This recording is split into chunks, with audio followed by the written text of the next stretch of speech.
Shalom, Kal Halal Yahweh Bashim Yahweh Shai, Bahashim Rakakwadash, double honors to the elder apostles and elder bishops, GMS, including the elders that came before them that taught us this truth.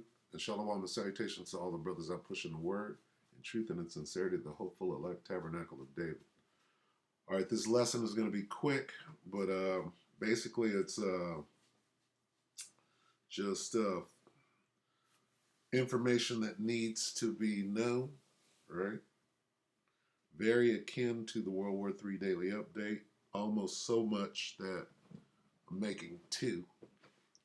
But, we got to stay on the cusp. So anyway, I'm going to start right here. Revelation 11, 14. The second woe is past, and behold, the third woe cometh quickly. How quickly? We're going to let Dina explain. We're just going to watch the whole video. It's like little over 8 minutes. All right, but first let's get measure thou the time diligently. All right, let's get measure the time. All right, because that's what we're doing by watch. This video is going to allow you to measure how much time. Okay. Second Ezra 9:1. He answered me then and said, Salat. He answered me then and said, measure thou the time diligently in itself. Right? How do we do that? Well, we watch geopolitics, right? And when the prophecies come to pass, then we know how close we are to the end, right? And when thou seest part of the signs pass, which I have told thee before, then shalt thou understand that it is the very same time wherein the highest will begin to visit the world which he made. Okay, so let me read on. Therefore, when there shall be seen earthquakes and uproars of the people in the world. Okay, we see that. Go to Dutch Sense and track the earthquakes, right? He can predict the earthquakes with these algorithms.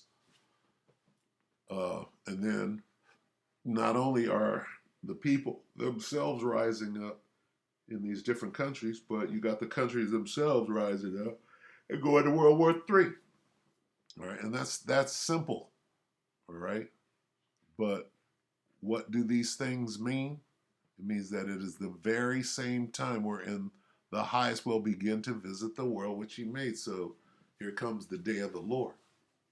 All right, that's what we're looking at. Anyway, let me go quickly, because before we get to this point, right? What happens before we get here? Revelation 19:19. And I saw the beast and the kings of the earth and their armies gathered together to make war against him that sat on the horse. Okay? Who sat on the horse? Yahushua, right? Faithful and true. The word of the Most High. Let's talk about Yahushua. So before we get to this point, right, we have to get to this point. All right, before the war, right, between, what is this? Before the war between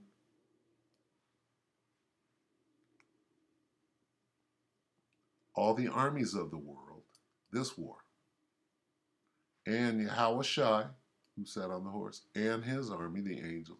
Before we get here, we got to see World War III. Okay, which is here.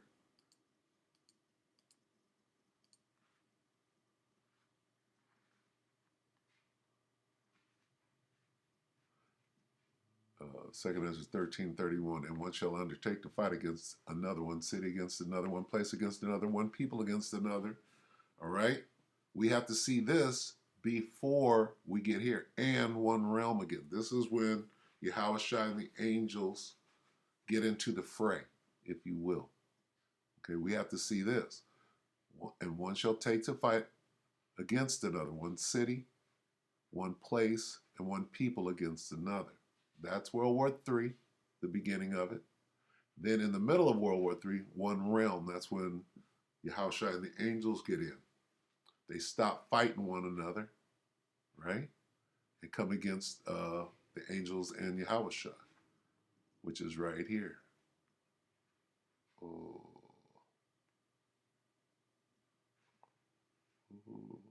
Salakia.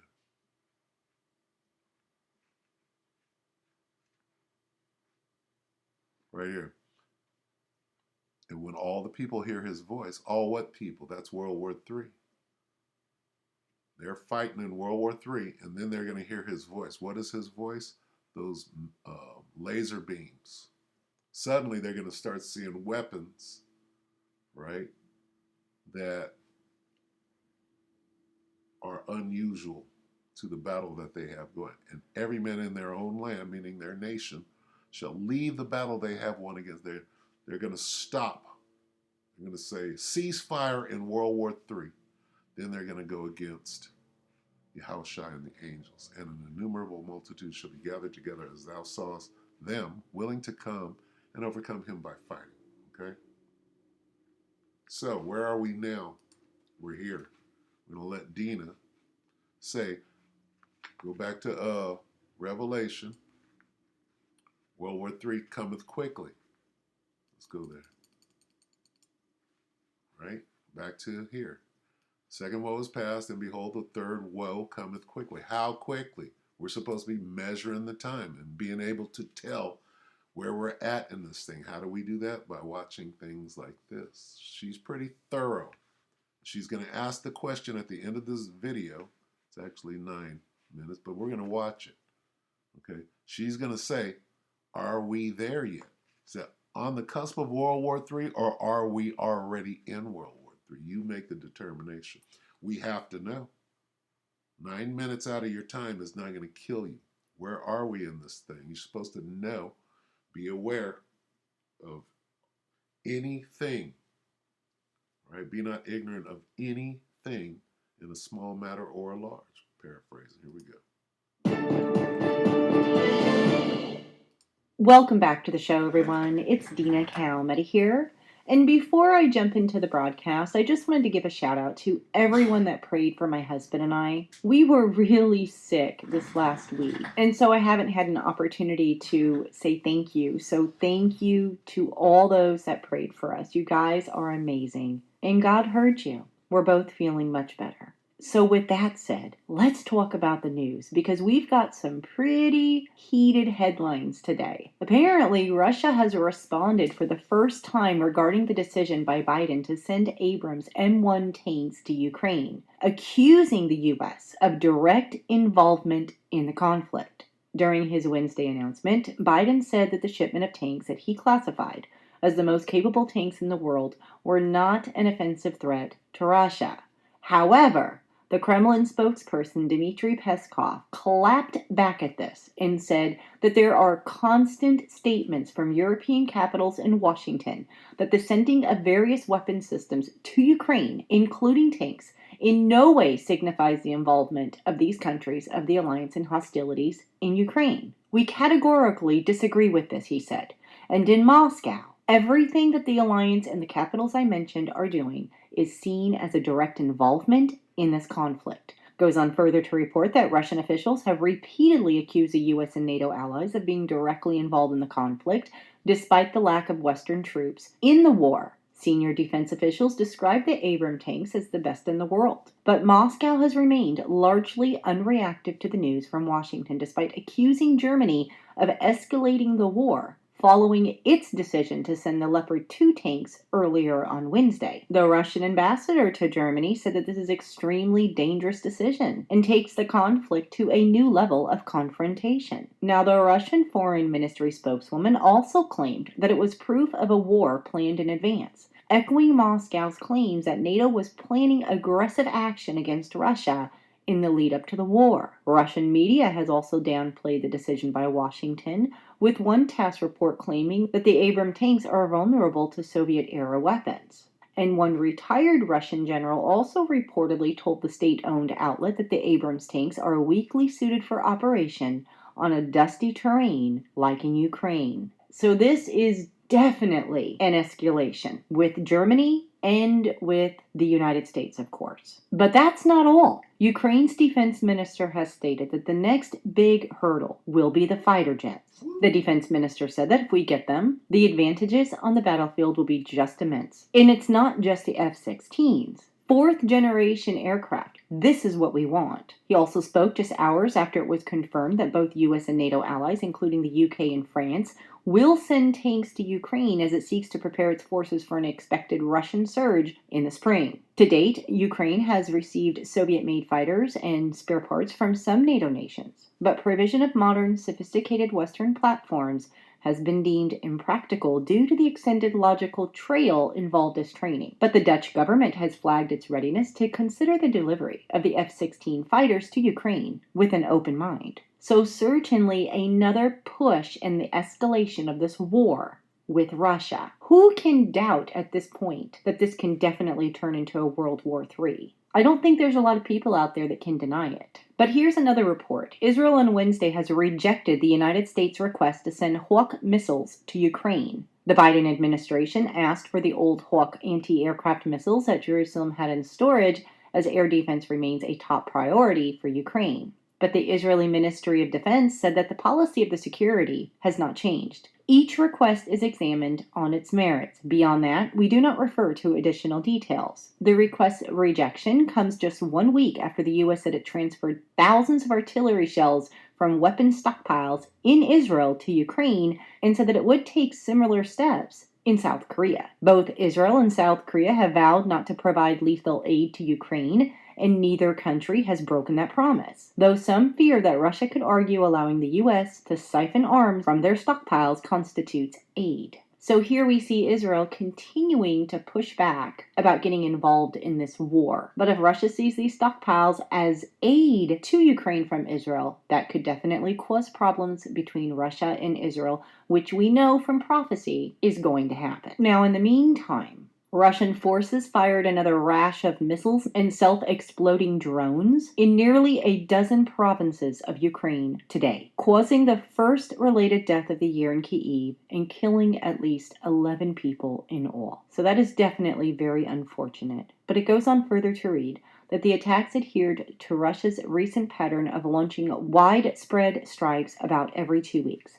However, the latest onslaught came a day after Germany and the U.S., as I just mentioned, upped the ante in Russia's war by promising to send the high-tech battle tanks. Now, in addition to all of that, a Russian warship armed with unstoppable hypersonic missiles is sailing towards the U.S. coast in a show of strength. The warship has been closely monitored by NATO navies on its maiden voyage, armed with the 6,670 miles per hour Zircon weapons. An unconfirmed Russian Telegram channel reported that it was spotted on radar in neutral waters off the Atlantic Ocean at an effective salvo launch distance from the U.S. coast. The nuclear-capable Mach 9 missiles have a reported range of about 625 miles. Now, this comes after the Royal Navy intercepted the Gorshop as it sailed through the English Channel earlier this month. So this is certainly a very interesting report here. And hopefully, it continues along its way and passes the United States. But definitely something to keep our eyes on. But let's go back to what we were talking about earlier about World War III. According to the United States National Security Council spokesman John Kirby, he said that NATO countries are not in danger of being attacked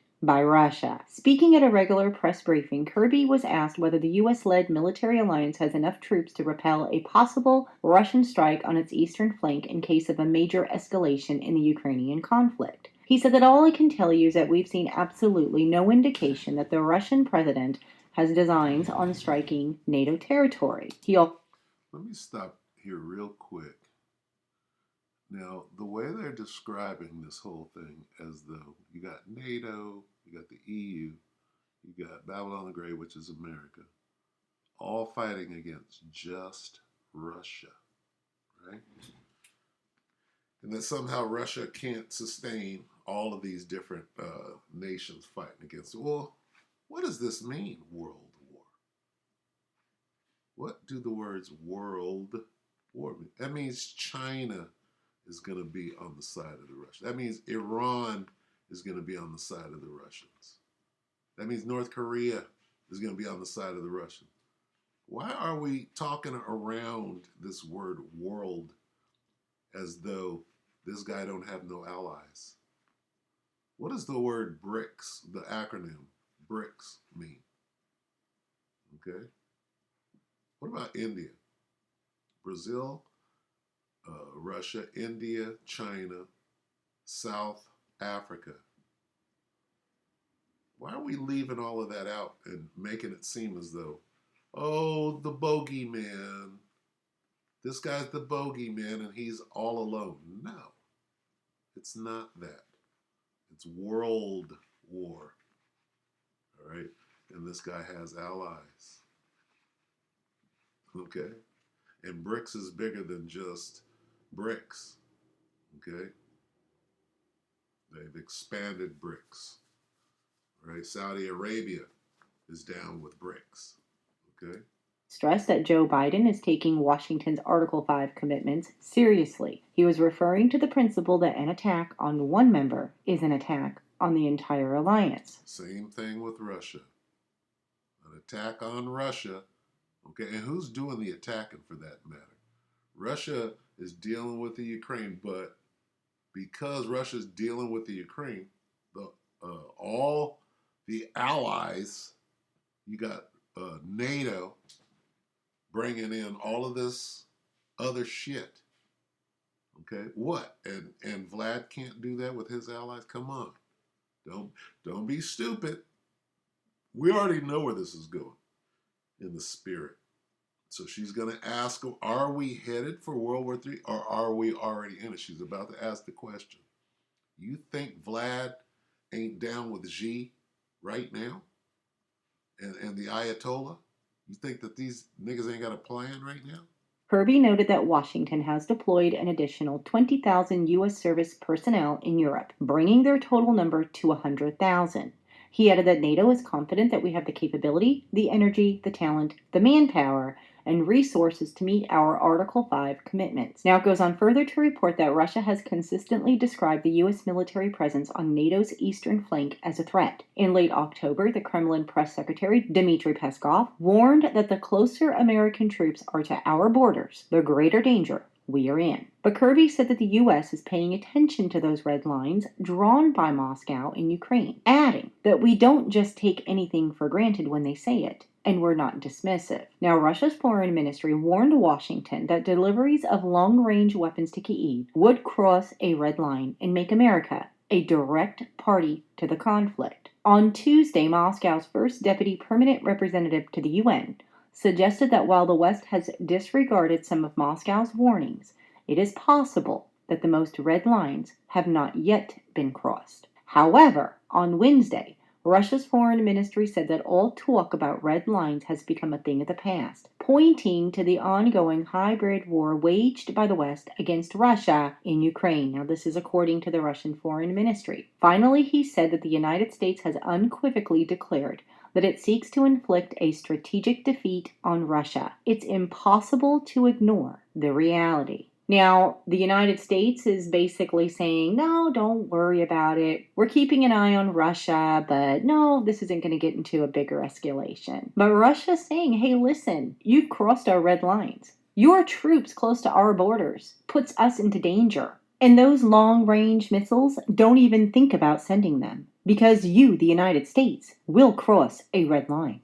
Now, I don't know about you, but it certainly sounds very serious to me. Are we at the door of World War III, or has it already started? I'd love to hear from all of you, so please do leave your comments below this video.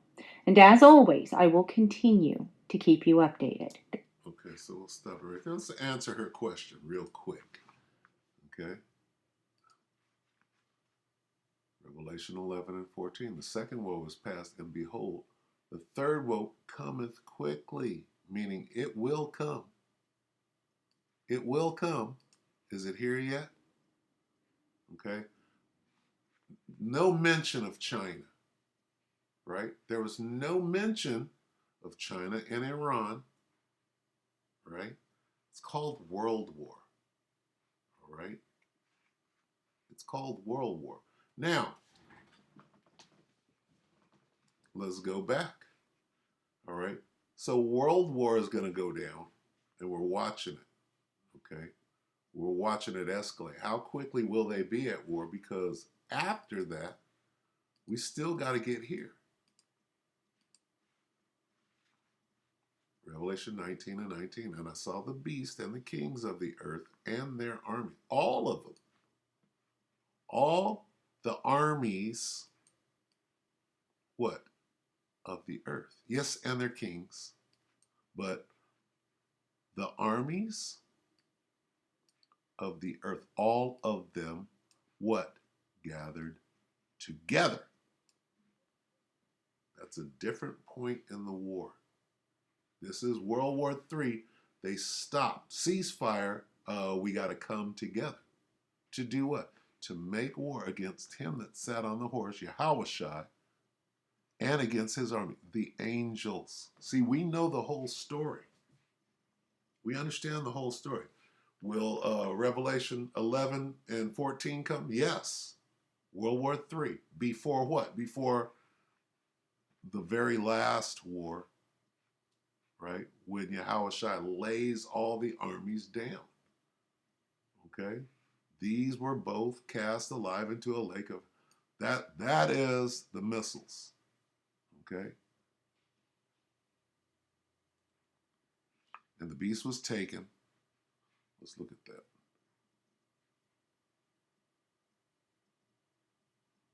Let's see if we can get anything out of the beast was taken. The beast was captured.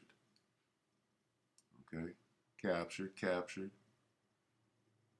taken, seized. What does it mean to be seized? Captured.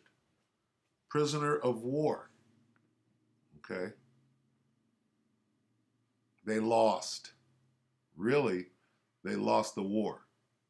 Seized and overpowered. See that?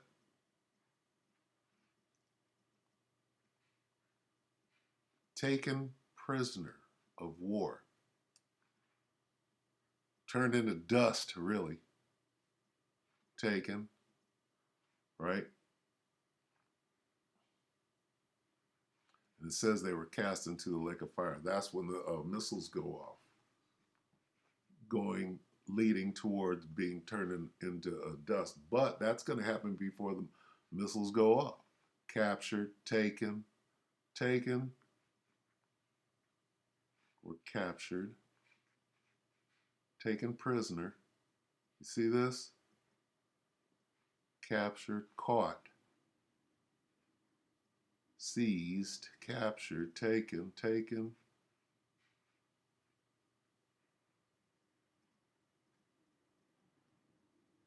It says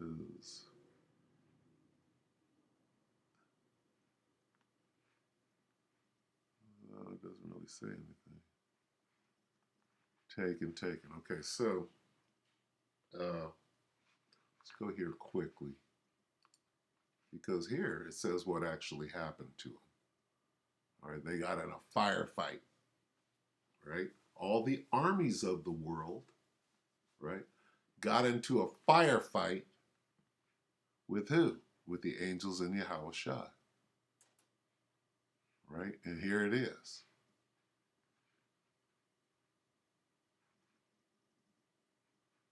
Here's the firefight.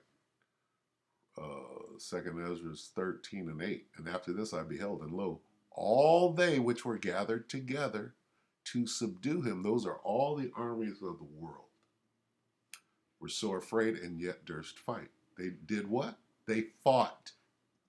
They fought against him that sat on the horse and his army. And here's what happened.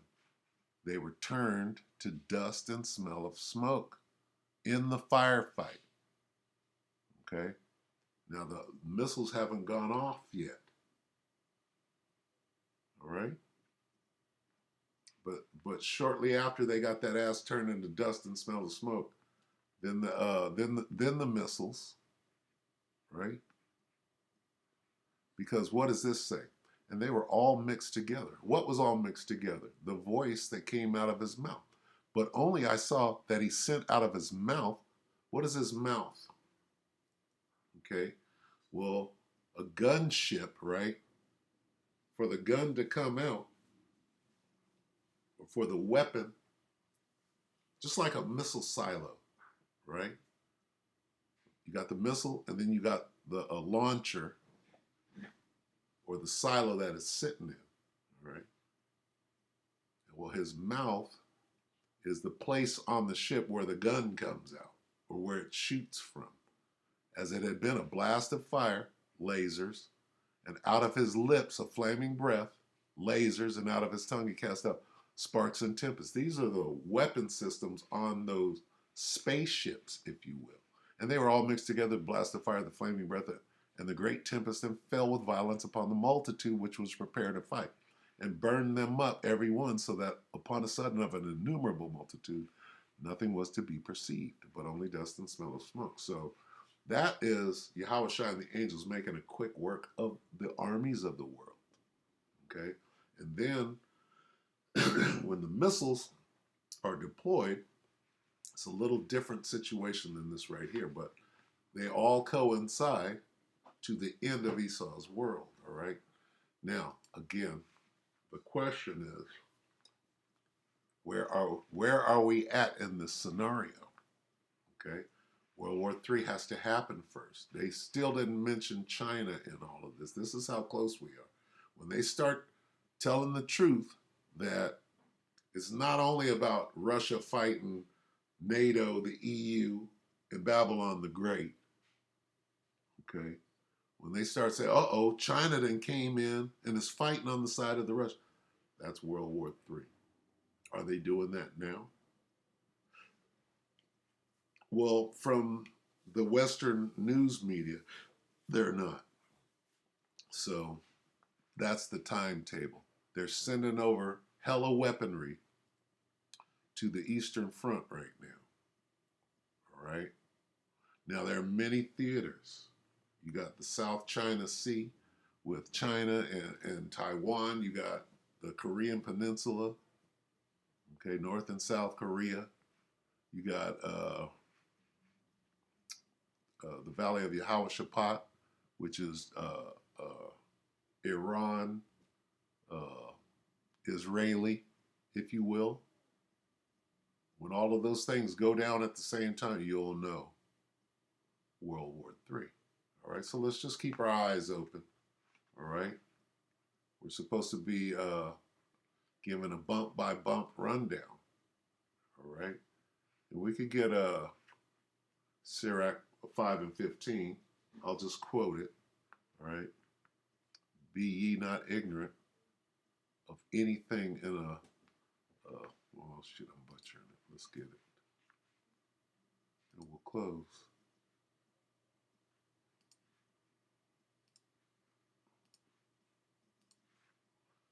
This is Sirach 5 and 15. Be not ignorant of anything in a great matter or a small. All right.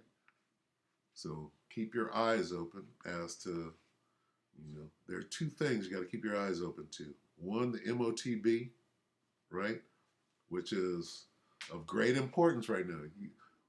Every GMS member, man of the Lord, we're doing more to usher in the CHIP than anybody else, right? Letting you know what it is and not to take it. And just the fight alone is bringing attention to it. So, and this devil knows. He's like, oh, what are they doing? The cat is out of the bag. We gotta hurry. All right, we gotta hurry up. I can't do that. Let's just go.